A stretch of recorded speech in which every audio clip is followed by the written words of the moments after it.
भगवान श्री गणेश को सर्वप्रथम पूजनीय होने का वरदान स्वयं भगवान श्री हरि विष्णु ने ही उन्हें दिया था। लेकिन इसके बावजूद उन्होंने अपने विवाह में न केवल गणेश जी का अपमान किया बल्कि अपने विवाह से पूर्व उनकी पूजा अर्चना भी नहीं की। अब आप सोच रहे होंगे कि भला भगवान विष्णु गणेश जी का अपमान क्यों करेंगे। दरअसल इसके पीछे एक पौराणिक कथा प्रचलित है। आज की इस वीडियो में हम आपको इसी कथा के बारे में बताने वाले हैं। पौराणिक कथा के अनुसार जब भगवान श्री हरि विष्णु का विवाह मां लक्ष्मी के साथ तय हो गया, तब भगवान विष्णु ने सभी देवताओं को निमंत्रण भेजा, लेकिन गणपति जी को निमंत्रण नहीं दिया।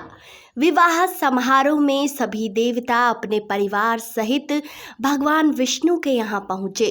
सभी ने देखा कि महादेव और माता पार्वती के साथ कार्तिकेय तो उपस्थित हैं, लेकिन किसी को गणेश जी नजर नहीं आए।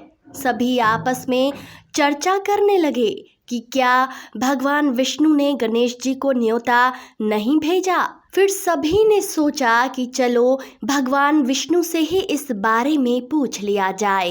देवताओं के पूछने पर भगवान विष्णु ने उन्हें बताया कि उन्होंने गणेश जी के पिता महादेव को विवाह का न्योता भेजा था और अगर गणेश जी को आना होता तो वह अपने परिवार के साथ यहाँ आ जाते। इसी के साथ भगवान विष्णु ने गणेश जी का अपमान करते हुए कहा कि गणेश को सारा दिन भोजन चाहिए और किसी दूसरे के घर में जाकर इतना सारा खाना या पीना अच्छी बात नहीं। इसीलिए यदि गणपति ना आए तो ही बेहतर है। किसी दूसरे देवता ने सुझाव दिया कि गणपति तो चूहे की सवारी करके आपकी बारात में पहुंचेंगे, तो भला उनका चूहा धीरे धीरे चलेगा और वे बारात में पीछे रह जाएंगे, तो बेहतर है कि आप उन्हें यहीं रहकर आपके घर की रखवाली करने को कह दें। इतने में गणेश जी वहां आ पहुंचे। किसी तरह सभी ने उन्हें समझा बुझाकर रखवाली के लिए घर पर ही बैठा दिया।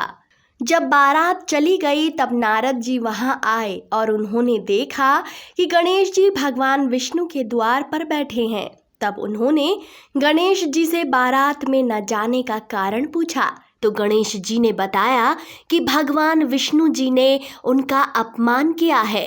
तब नारद जी ने कहा कि कोई बात नहीं, आप अपनी मूषक सेना को आगे भेज दो, वे जमीन का रास्ता खोद देंगी जिससे कि सभी देवी देवताओं के रथ धरती में धंस जाएंगे और तब उन्हें आपको सम्मान पूर्वक बुलाना पड़ेगा। फिर गणपति जी ने अपनी मूषक सेना को जल्दी से आगे भेज दिया और सेना ने पूरी जमीन खोद दी और जब बारात वहां से निकली तो सभी के रथ एक एक कर धंसने लगे। लाख कोशिश करने के बावजूद भी रथ नहीं निकले।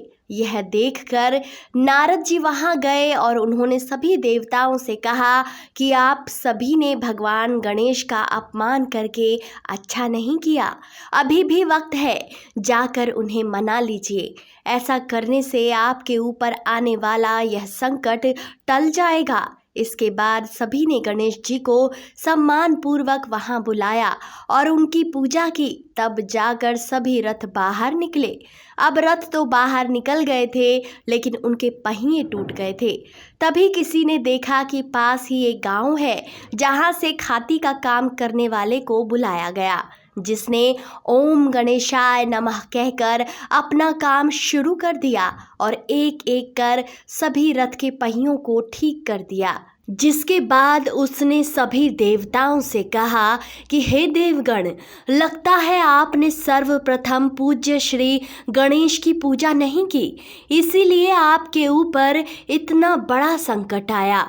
हम मूर्ख तो अज्ञानी मानस हैं, जो कोई भी कार्य करने से पहले श्री गणेश का नाम अवश्य लेते हैं। आप तो देवता हैं, आप कैसे उनका पूजन करना भूल गए। तब भगवान श्री हरि विष्णु को अपनी भूल का एहसास हुआ और उन्होंने गणेश जी से क्षमा मांगी। तो दोस्तों, कैसी लगी आपको ये वीडियो? अपनी राय कमेंट सेक्शन में ज़रूर बताएं।